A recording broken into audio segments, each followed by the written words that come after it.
Naibu Rais Rigathi Gachagua amewapigia makofi wakuu wake Rais William Ruto na kinara upinzani Raila Odinga kufuatia makubaliano yao ya kusitisha mapigano. Katika taarifa siku ya Jumapili, Naibu Rais alimpongeza Raila kwa kuonyesha umahiri kwa kusitisha maandamano ya nchi nzima na kukubali kufanya mazungumzo na serikali ya Kenya Kwanza.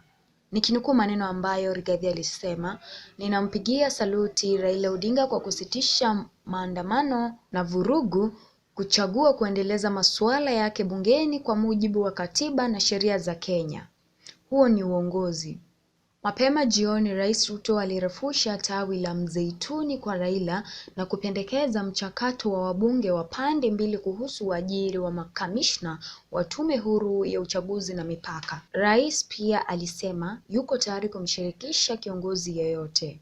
Nikinukuu maneno ambayo Ruto alisema, "Msimamo wetu ni kwamba tunataka kuwashirikisha ndugu na dada zetu upande mwingine kuhusu masuala muhimu kwa Wakenya.